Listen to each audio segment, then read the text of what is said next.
got rid of people who were looking after nuclear weapons and then tried to hire them back. They got rid of people who were trying to fight Ebola and then tried to hire them back. They got rid of people who were trying to fight bird flu and then tried to hire them back. They fired veterans at the Department of Veterans Affairs who were manning the crisis line for veterans. Dan is a veteran, served the country, should be outraged. And then they tried to hire them back too. The whole thing is a disaster and a joke. Mehdi Hasan was a guest on Piers Morgan's show, Piers Morgan Uncensored, to go up against MAGA right-winger Dan Crenshaw. It's always entertaining when either of these two are on Piers Morgan's show. We're going to check out these clips from the show. I will share my thoughts on it too. Let's check it out together.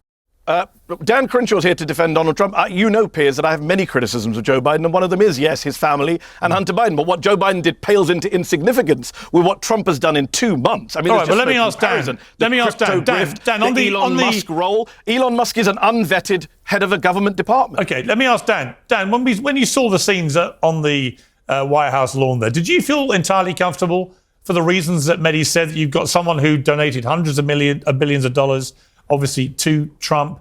He pretty much helped get him elected. He's now in there as an unelected guy with enormous power, it seems, over this DOGE thing that he's doing, popular with some, unpopular with others. But turning it in, as he said, to a Tesla sale room, did you feel comfortable that the White House was being used like that? I don't feel comfortable with it. I don't feel uncomfortable with it. Look, first of all, let's say something. Every single person in the administration is unelected, and they have a great deal of power. The only person who's elected is President Trump. So everyone works for President Trump. I think there's a really strange sort of villainization of Elon Musk. Oh, he has too much power. He has this. He has whatever power the president decides to give him. First of all, let's say that. Also, there's a long history and precedent for presidents bringing in their supporters to the White House. Joe Biden gives out medals of freedom or whatever those things are called to various celebrities who have helped him, to various big donors like the Soros family who have helped him. How is this any different? Now, you could argue you don't like it or do like it, but there's a ton of precedent for it. Every ambassador let's talk about the ambassador in the United Kingdom. It is every single time. It is not somebody who's been at State Department for a long time. It is always somebody of the president's choosing.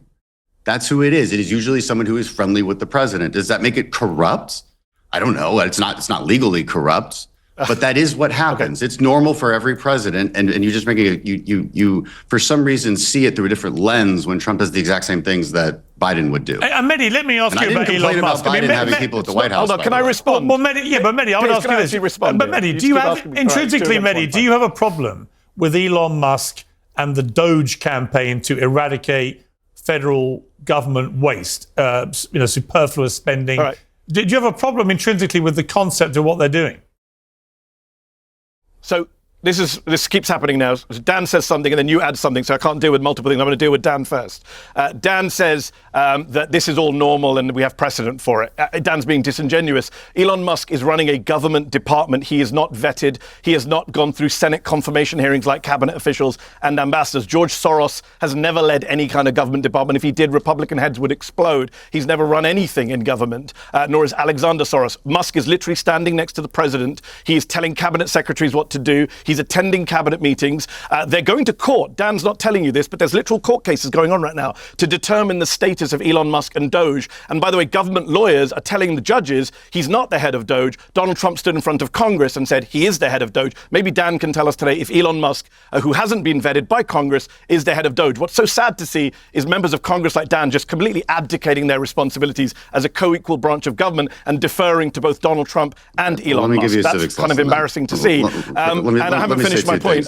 Before Dan Crenshaw gets into his BS about a civics lesson, Mehdi Hasan is exactly correct with what he's saying here.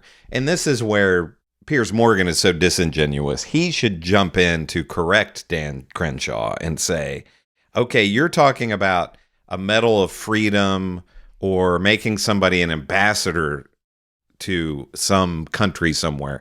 If Trump had given Elon Musk or would give Elon Musk the Medal of Freedom, he probably will at some point. That would be ridiculous. But that doesn't really hurt anyone.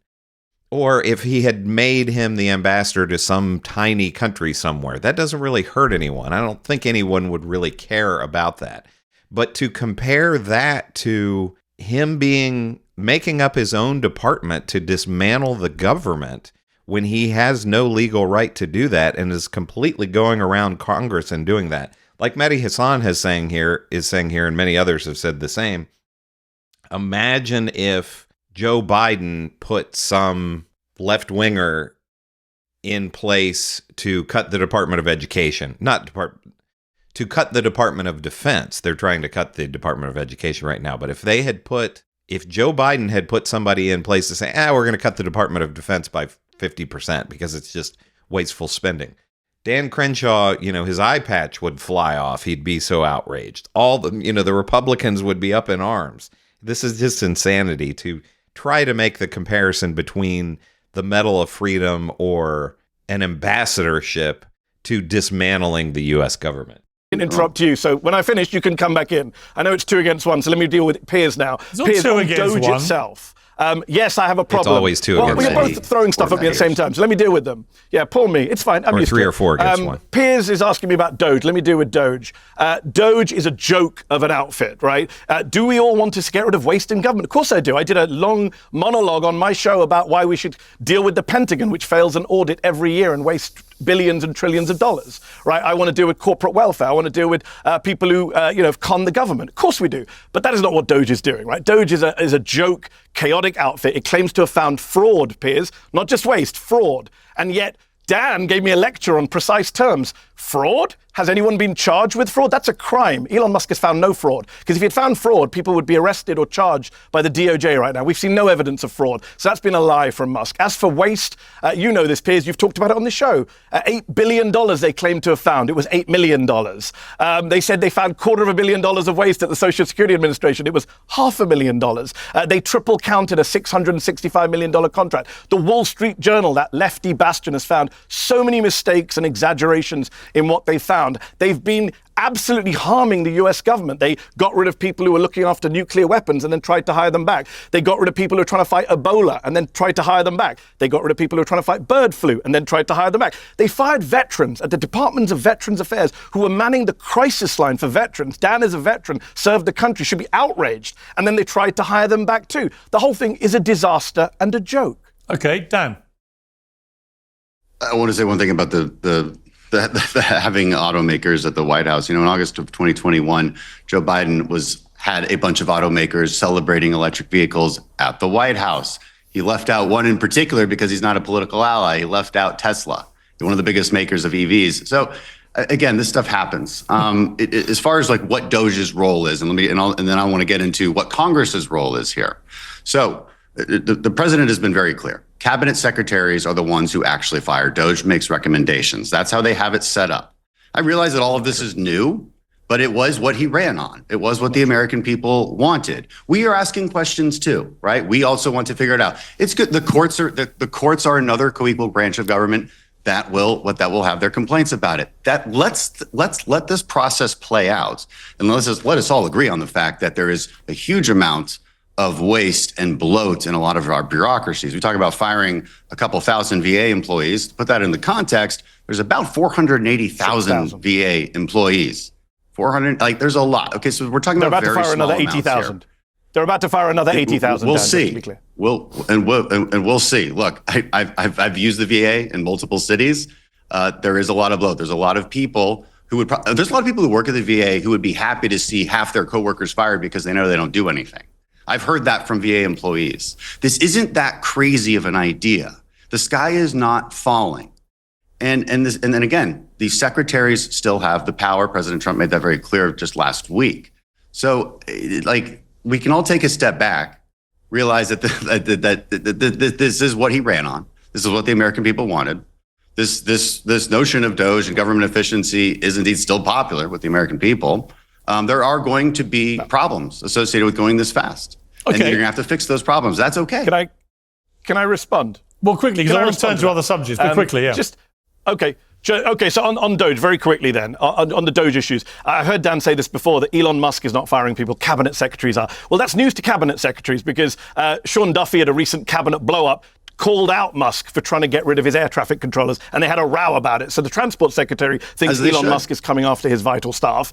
Well, they're not. They're the ones who are feeling pressure from Musk. Everyone's having to bow the knee to Musk. It's funny. I wrote down this headline from CNN from last week: Republicans push Musk to let Congress vote on DOGE cuts. It's embarrassing to see Dan's party having to go cap in hand. Please, Mr. Billionaire, who's not elected to anything, please let us vote on your agenda. And as for DOGE being popular, the poll out today. As for the poll, hold on, you had your piece. Let me answer because Piers is rushing me on. The poll out today from CNN shows that the DOGE, Musk is super unpopular. He's more unpopular than Trump. He's more unpopular than Vance. This is not a popular agenda. And this is not what people voted for. People did not vote for the annexation of Canada. He didn't mention Canada on the election campaign trail. And they did not vote for cuts to Social Security and Medicare, which Musk on Fox Business said this week, that's the next big thing to eliminate. We're going to cut 600, 700 billion from Medicare and Social Security. No one voted for that. It will be a disaster for the Republicans if they let Musk do that. I mean, the thing I would say, Dan, that would be slightly concerning me if I'm Donald Trump is that the poll approval numbers for what's going on with DOGE are falling quite quickly and significantly. And, you know, Trump, he loves his polls. You know, his own approval is taking a hit as well. At some stage, if those numbers continue to fall... He's the most unpopular president for 70 years. Well, if those numbers continue to fall, then Trump at some stage is going to stop it, isn't he? Yeah, he very well might. And this is the only point I wanted to jump in and make about Congress's role in this. As you berate me as if I'm DOGE spokesperson or Trump spokesperson, I don't have all the details. I'm a member of Congress, so quick civics lesson: co-equal branch of government. We make laws. We write laws. We send them to the president's desk for him to sign and then implement those laws. There is only one person who is in charge of the executive branch, and that is the president. You know what DOGE doesn't do? You know what they can't do? They can't look at my employees. They can't look at anybody in the legislative branch's employees, and they're not, because they can't. They can look at they can shut down. They can shut down government departments that Congress created. Are you okay with that? Are you okay with that, Congressman? They want to shut, for example, Trump and Musk want to shut down the Department of Education. That's Congress. They want to shut down the Department of Education. They are winding it down. Right. Well, they can change a lot within the Department of Education. You know, legally, can they shut it down? That's been tried before. It doesn't work. Like, everybody can calm down. And if we want to talk about Department of Education, like, what is the Department of Education? It has about 6,000 or 4,000 employees. It's really just a pass-through for grants and student loans. You know, one of the reasons conservatives talk about Department of Education and wanting to shut it down over time is because it really has nothing to do with education. It's just a pass-through for grants and loans. Which could but the point, it was created by Congress, as was USAID. Department of Education is also involved in special education, and there are a lot of people who their children are in special education classes, and they're worried about what's going to happen if the Department of Education is cut or eliminated. Dan Crenshaw leaves out one very important aspect here. He's talking about civic lessons. He leaves out the fact that Congress controls spending. So Trump and DOGE can't legally make cuts for money that has already been allocated by the Congress. So he's conveniently leaving that part out here. One thing that I would say is this is a rare instance where Piers Morgan actually reported something factual that is a negative in terms of Donald Trump, and that is the fact that his poll numbers are going down. So even Piers Morgan, who loves to defend Trump on his show, had to admit that. But Mehdi Hasan, to me, is always great in his appearances on Piers Morgan and does an excellent job, especially going up against a creep like Dan Crenshaw. But let me know in the comments what you think about all this. Do you agree with Mehdi Hasan? Do you agree with Dan Crenshaw? Make sure to give me a like and subscribe. This is Chris on Culture, and I will see you in the next video.